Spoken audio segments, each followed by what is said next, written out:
তোমারও কাননে ফুটেছিল যত ফুল, আঁখিতে আমার দেয়নি তো কভু ধরা।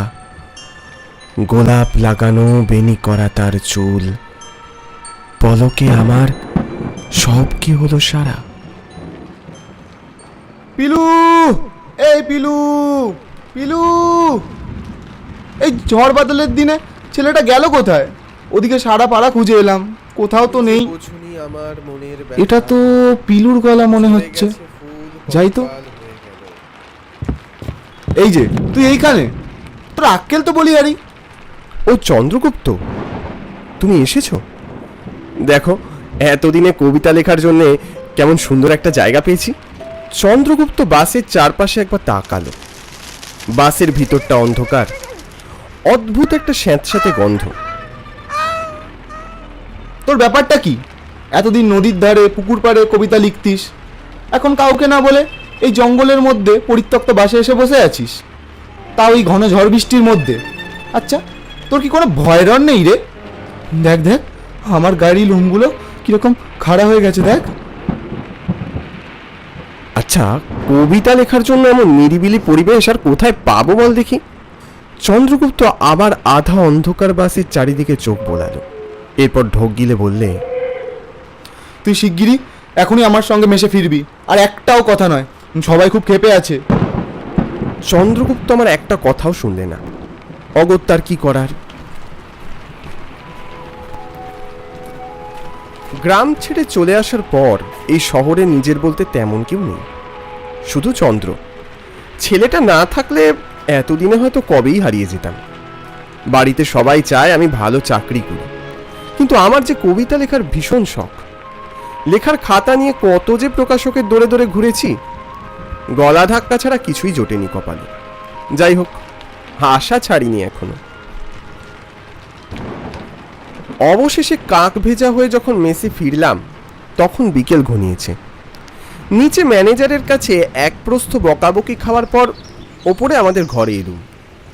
ঘরে মেঘলাল ছাই আর সর্ষে গুঁড়ো ছড়িয়ে কি সব যেন মন্ত্র আওড়াচ্ছিল। মেঘলাল মেসে আমাদের ঘরেই থাকে, পরলৌকিক চর্চায় ওর ঝোঁক আগাগোড়া। চন্দ্রগুপ্ত বললে, পিলু, আমার বড্ড গরম লাগছে, আমি বরং একটু গা ধুয়ে আসি, তুই কিছু খেয়ে নে। এই তো বৃষ্টিতে ভিজে এলে, তোমার আবার গরম লাগছে কেন? আর কিছু বলার আগেই মেঘলাল ওর মন্ত্রোচ্চারণ থামিয়ে ভ্রু কুঁচকে আমাদের দিকে তাকালো, তারপর বলল, তোরা মেশের মধ্যে এসব কাদের সঙ্গে করে নিয়ে এসেছিস? আমরা দুজনেই হতচকিত হয়ে গেলাম। চন্দ্রগুপ্ত বলল, এখানে আমরা দুজন ছাড়া আর আছেটাকে? ভুল, তোদের আশেপাশে অতৃপ্ত আত্মার ছায়া ঘুরে বেড়াচ্ছে, এ মোটেও ভালো লক্ষণ নয়। কি ব্যাপার বলতো তোদের? তোরা এদের কোত্থেকে ধরে নিয়ে এসেছিস? মেঘলালের কথায় অত গুরুত্ব দিলুম না। তাই বললাম, মেঘলাল, এখন এই বেলায় এসব শুরু করো না তো। কাল এক প্রকাশকের কাছে বেশ কিছু কবিতা জমা দেব, তাই এখন ঢের কাজ। মেঘলাল আমাদের এই আচরণে খানিকটা বিরক্তই হলো। কি সব বিড়বিড় করতে করতে ঘর ছেড়ে চলে গেল। যে চারটা বুঝে নিক, সময় এলে সবাই সবটা টের পাবে। চন্দ্র, ও কি বলে গেল? ছাড় তো, সবসময় নিজের খেয়ালে থাকে। আমি গা হাত পা ধুয়ে আসছি এক্ষুনি। লেখালেখি শেষ করে খেয়ে দিয়ে আজ তাড়াতাড়ি শুয়ে পড়েছিলাম। বৃষ্টির মিঠে হাওয়ায় ঘুম আসতে বেগ পেতে হয়নি।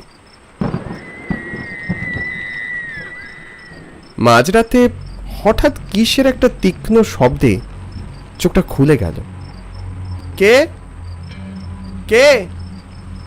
আকস্মিক শব্দ পেয়ে ঘুম থেকে উঠে পড়লাম। অন্ধকারে ঘরের সবকিছু ঝাপসা। বাইরে মুষলধারায় বৃষ্টি হচ্ছে, তার সাথে মিলেমিশে যাচ্ছে একটা নূপুরের ছমছম শব্দ, যেন কোনো এক রমণী আমাদের ঘরের দরজার ঠিক পাশ দিয়ে হেঁটে যাচ্ছে। কিন্তু আমাদের এই মেস তো আগাগোড়াই নারী বর্জিত। তাহলে ব্যাপারটা চন্দ্রগুপ্তকে জানাতে গিয়ে দেখলুম প্রায় মাথা অবধি চাদর ঢেকে ঘুমোচ্ছেও। ভাবলুম জ্বর এসেছে বোধহয়, তাই আর ওকে বিরক্ত করলুম না। রাতে ঘুমটা ভেঙে গেলে আমার আর ঘুম আসতে চায় না, তাই ভাবলুম ব্যালকনি থেকে একটু পায়চারি করে আসি। ব্যালকনির দরজা খুলতেই বৃষ্টির দমকা হাওয়া মুখে এসে ঝাপটা দিল। দু চার পাক পায়চারি করে জানলার বাইরের দিকে তাকাতেই খেয়াল করলুম এই ঘন বৃষ্টির মাঝে একটা বাস রাস্তার ওপারে দাঁড়িয়ে আছে। বিদ্যুতের ঝলকানিতে বাসের বদ্ধ জানলাগুলোর অন্দরে থাকা নিষ্প্রভ আলো এক হয়ে মিশে যাচ্ছে আলো আধারির খেলায়। বাসের বাহ্যিক আবরণ দেখে কেমন যেন চেনা চেনা ঠেকলো। পলকেই মনে পড়ল সকালে যে বাসে আমি বসে কবিতা লিখেছিলাম, এ তো অবিকল সেই বাস। তবে বাসের যেন আগের চেহারা খানিক বদলে গিয়ে তার দিব্যকান্তি রূপ ফিরে এসেছে। কিন্তু সেই পরিত্যক্ত শীর্ণকায় বাস হঠাৎ করে মেসের দোরগোড়ায় আসবে কি করে? ঠিক সেই মুহূর্তেই মেসের নিচের ঘর থেকে প্রকাণ্ড গ্র্যান্ডফাদার ক্লকে রাত 2টোর ঘন্টা পড়ল। আমার কানের পাশ থেকে সেই নূপুরের শব্দটা যেন খুব দ্রুত বেগে মিলিয়ে যেতেই অস্বস্তিটা আরও যেন ঘনীভূত হতে শুরু করলো। আর একা ব্যালকানিতে দাঁড়িয়ে থাকার মতো সাহস হলো না আমার। মনে হলো এসব কিছু চন্দ্রগুপ্তকে এক্ষুনি বলা প্রয়োজন। ঘরে ঢুকে বুকের ভিতরটা ধক করে উঠল। চন্দ্রগুপ্তের খাট খালি, চাদরটা এলোমেলো অবিন্যস্ত হয়ে পড়ে আছে, যেন তাড়াহুড়ো করে উঠে গেছে ও।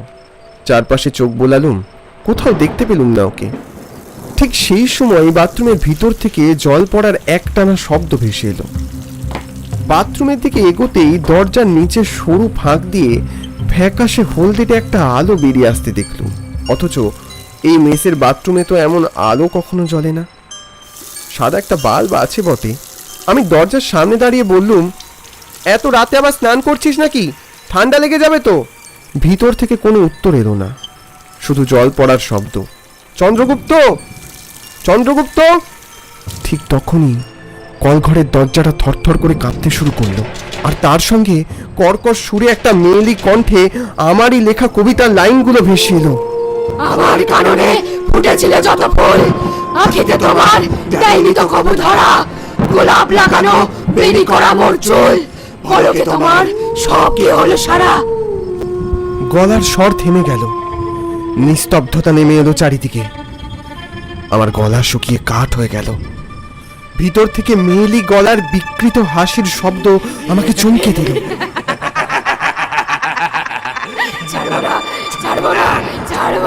এই চন্দ্র, চন্দ্র, রাতের বেলায় সব কি শুরু করলি তুই? এবারেও কোনো উত্তর এলো না। বদলে কলঘরের দরজার নিচ থেকে বেরিয়ে আসতে লাগলো কালো কালো পাক ভর্তি জল। কোনো এক অনাহুত আতঙ্কের আঁচ পেয়ে কলঘরের দরজাটা শক্ত করে চেপে ধরলাম আমি। কলঘরের ভিতর থেকে প্রবল শক্তি বলে কে যেন বেরিয়ে আসার চেষ্টা করছে। এক সময় আমি নিয়ন্ত্রণ হারালাম, বিকট শব্দ করে দরজাটা খুলে গেল। ধীরে ধীরে কলঘর থেকে বেরিয়ে এলো চন্দ্রগুপ্ত। না, ওকে আর চন্দ্রগুপ্ত বলে মনে হচ্ছিল না। ভেজা এলোমেলো চুলগুলো অস্বাভাবিকভাবে কাঁধ ছাপিয়ে নেমে এসেছে। চোখের চারপাশে ঘন কাজলের দাগ জলের সঙ্গে গলে গিয়ে গাল বেয়ে গড়িয়ে আসছে। নাকে নথ, দু হাতে চুড়ি, ওর দুই ঠোঁট জোড়ায় যেন কালো আলকাতরা মেখেছে।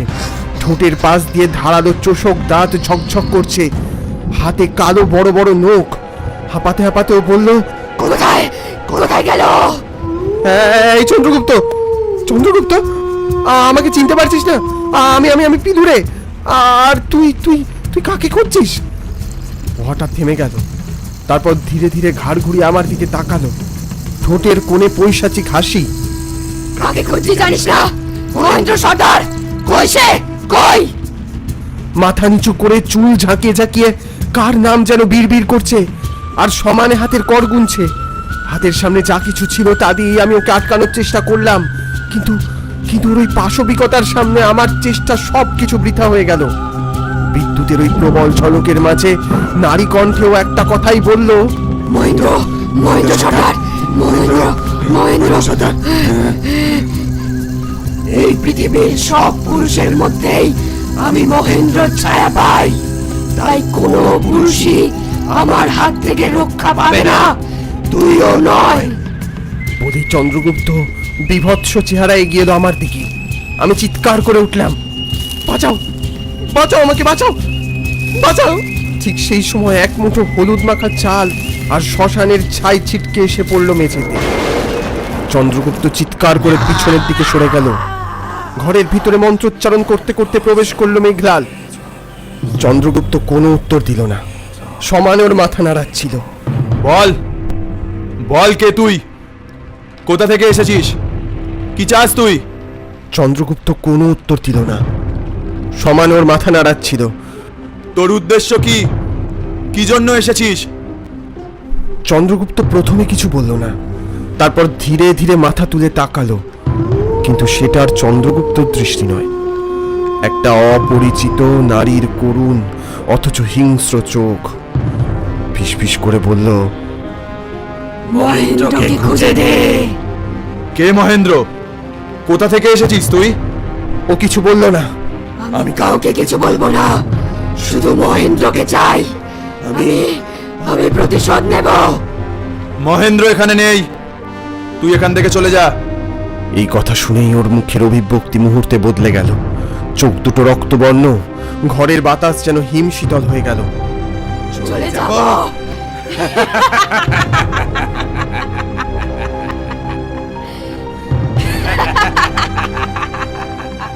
ও এক পা দুপা করে সামনে এগিয়ে এলো। মহেন্দ্র নেই, তোরা তো আছিস। আমি তোদের কাউকে ছাড়বো না। এই কথা বলার সাথে সাথেই ঘরের আলো দপদপ করে কাঁপতে শুরু করলো। ঘরের জানলাগুলো বেসামাল গতিতে দুলতে শুরু করলো। এখনই শান্ত হ, নয়তো তোর কপালে অনেক দুঃখ আছে। বলেই মেঘলাল ছুরি থেকে কি একটা ধাতব পাত্রের মতো বের করলো। তারপর খুব জোরে মন্ত্রোচ্চারণ করতে করতে ছুঁড়ে দিল ওর গায়ে। গায়ে পড়া মাত্রই চন্দ্রগুপ্ত মুহূর্তে কুঁকড়ে ছোট হয়ে ছটফট করতে শুরু করলো। বলছি, আমি বন্যি লেখা, এখন ওই বাসটায় থাকি। আমি ওই বাসে করে যাচ্ছিলাম মহেন্দ্রর সঙ্গে দেখা করতে। ওকে ওকে আমি ভালোবাসতাম, কিন্তু ও আমাকে ঠকিয়ে একটা অন্য মেয়ের সঙ্গে পালিয়ে গেল। ওকে আমি ছাড়বো না, কিছুতেই না। আমি দেখলাম মেঘলাল দ্রুত নিজের ঝোলা থেকে একটা শিশি আর শ্মশানের ছাই মিশিয়ে শিশিটার গায়ে মন্ত্র পড়তে পড়তে বৃত্ত আঁকতে শুরু করলো। চন্দ্রগুপ্ত শরীরটা কেঁপে উঠল, ওর গলা দিয়ে গোঙানির মতো শব্দ বেরোতে লাগলো। না না না না, আমাকে আটকে রাখতে পারবি না, পারবি না। পর মুহূর্তেই চন্দ্রগুপ্তের বুকের মাঝখান থেকে কালচে ছায়ার মতো কিছু একটা বেরিয়ে এসে শিশির ভিতরে প্রবেশ করতেই মেঘলাল শিশির ঢাকনা বন্ধ করে দিল। সঙ্গে সঙ্গে চন্দ্রগুপ্ত এলিয়ে পড়ল মেঝেতে। মেঘলাল কপালের ঘাম মুছতে মুছতে বলল, বলেছিলাম না তোরা মেশে আত্মা নিয়ে এসেছিস? এটা কেবল শুরু। এতক্ষণে আমার মেঘলালের কথায় বিন্দু বিন্দু বিশ্বাস জন্মালো। এবার এবার কি হবে মেঘলাল? যতক্ষণ ওই বাসটা আছে একের পর এক অতৃপ্ত আত্মা এই মেশে ঢুকে পড়বে। এই বাসটাকে যত তাড়াতাড়ি সম্ভব এখান থেকে সরাতেই হবে। আর দেরি করলাম না। অন্ধকার ভোরে মেঘলাল আর আমি মিলে ওই পরিত্যক্ত বাসটাকে প্রাণপণে ঠেলতে শুরু করলাম। আমি আর মেঘলাল মিলে বাসটাকে প্রাণপণে ঠেলতে ঠেলতে সেই বট গাছের ছায়ার নিচে নিয়ে গেলাম। উফ, বাসটাকে দেখে যতটা ঝরঝরে মনে হয়েছিল, ঠেলতে কি একটু মনে হলো না। আবার মেসের দোরগোড়ায় পৌঁছতেই চমকে উঠলাম। ঠিক যেখানে বাসটা ছিল সেখানেই আবার ওটা ফিরে এসেছে। এটা কি করে হলো মেঘলাল? দেখলাম মেঘলালও হতচকিত হয়ে গেল। ও বললে, এ বিপদ সহজে যাবে বলে মনে হচ্ছে না, বুঝলি পিলু? মানে কি বলছো মেঘলাল? এই বাসটা জায়গা বদলায় না, জায়গাকে নিজের কাছে টেনে আনে। এ প্রেত লোকের বাস। চল এখন ঘরে চল। কথাটা বলেই আমরা দৌড়ে ঘরে ঢুকলাম। ঘরে ঢুকেই দেখলুম চন্দ্রগুপ্তর খাট খালি, চাদরটা মেঝেতে পড়ে আছে অবিন্যস্ত ভাবে, জানলাটা হাট করে খোলা। কোথায় গেল চন্দ্রগুপ্ত? এখানে ওই নারীর আত্মা ছাড়াও আরো অনেক আত্মা আছে। ওরা আমাদের বিপদে ফেলার চেষ্টা করবে। আমাদের আরো সতর্ক হতে হবে, বুঝলি? সতর্ক হব?